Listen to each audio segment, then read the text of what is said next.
World level event. நம்ம effort அப்படின்றது வந்து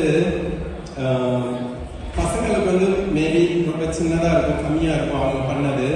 ஆனால் ஓவராலாக பார்த்தீங்க அப்படின்னா இட்ஸ் லாட்ஸ் ஆஃப் எஃபர்ட். அதுக்கப்புறம் அந்த லாஸ்ட் 2 வீக்ஸ் இந்த ப்ரோக்ராம் வந்து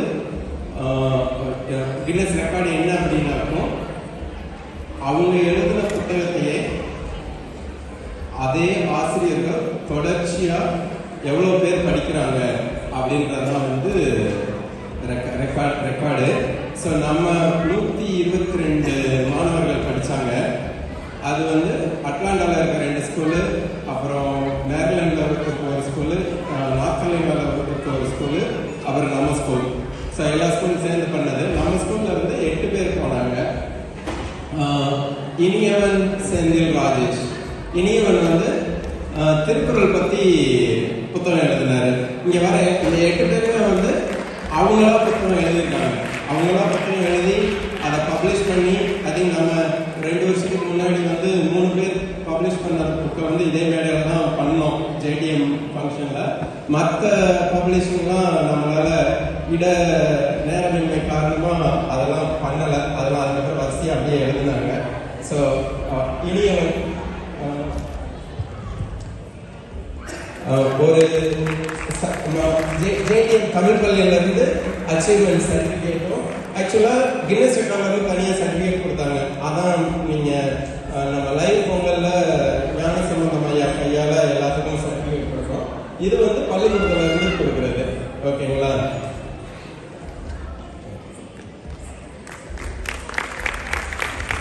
அடுத்து மாதினியா ரகுபதி. மாதினியா வந்து என் தோழன் அப்படின்னு சொல்லி ஒரு புத்தகம் எழுதினாங்க.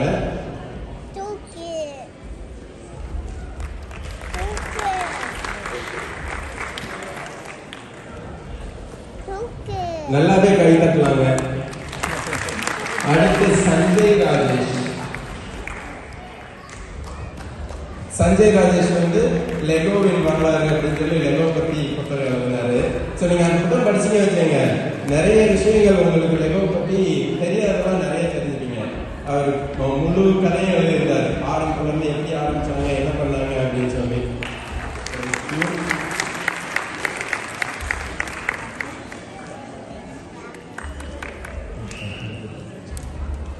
அடுத்து சஞ்சனா சரவணன்.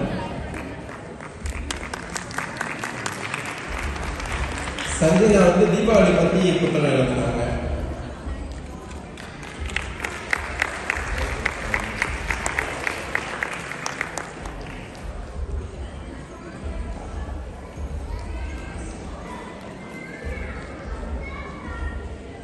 அடுத்து ஸ்ரதா ஹரிஹரன்.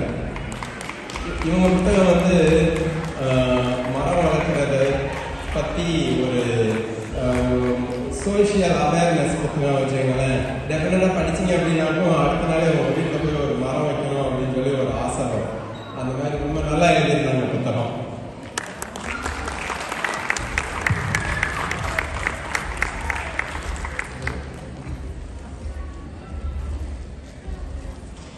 அடுத்த தேஜஸ்வினி சரவணன். இவங்க வந்து ஒரு பயணக்கட்டை மாதிரி. அவங்க புத்தகத்தை படிச்சுன்னு வச்சுக்கோங்க, உலகம் சுற்றி பார்த்தலாம். நம்ம அவங்களோட பார்வையில் வந்து உலகத்தை வந்து சுற்றி பார்த்தாக்க என்னெல்லாம் இருக்கு, என்னெல்லாம் பார்க்கலாம் அப்படின்னு சொல்லி சொல்லியிருந்தாங்க. ரொம்ப அழகா எழுதியிருந்தாங்க.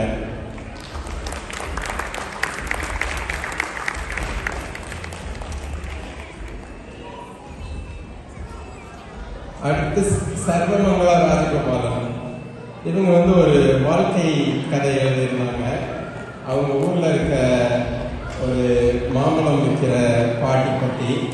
அது படிச்சிங்க அப்படின்னாக்கும் உங்களுக்கு திரும்ப நம்ம ஊருக்கு எப்போ போவோம், போய் எப்போ மாம்பழம்லாம் சாப்பிடுவோம் அப்படின்னு சொல்லி தோணும். அவ்வளோ அழகாக எழுதியிருந்தாங்க.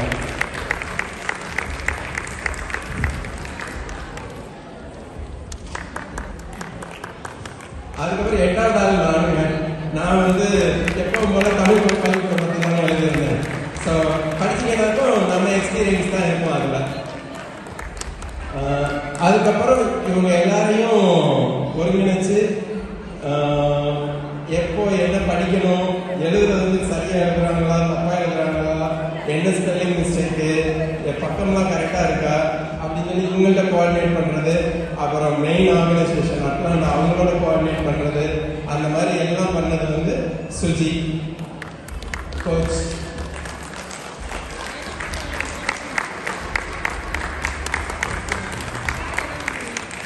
இதாங்க கின்னஸ் ரெக்கார்ட் டீம். இதாங்க கின்னஸ் ரெக்கார்ட் டீம். டெஃபினட்டாக இது வந்து ஒரு லைஃப் டைம் அக்காம்ப்ளிஷ்மெண்ட்டுங்க. நம்ம அட்லீஸ்ட் எனக்கு தெரிஞ்சு வந்து யாரும் நேரடியாக நிறைய பேர் பார்த்துருக்கேன், பட் நேரடியாக பர்சனலாக யாரும் தெரியாது. நம்ம பசங்க தான் பண்ணுறாங்க அப்படின்னு சொல்லியிருந்தோம். லாஸ்ட் மினிட்ல அவங்க பெரியவங்களும் பண்ணலாம்னு சொல்லவும் நாங்கள் 2 பேர் அது கூட ஜாயின் பண்ணிக்கிட்டோம். ஸோ டெஃபினட்டாக ஒரு நல்ல எக்ஸ்பீரியன்ஸ். Thank you everyone.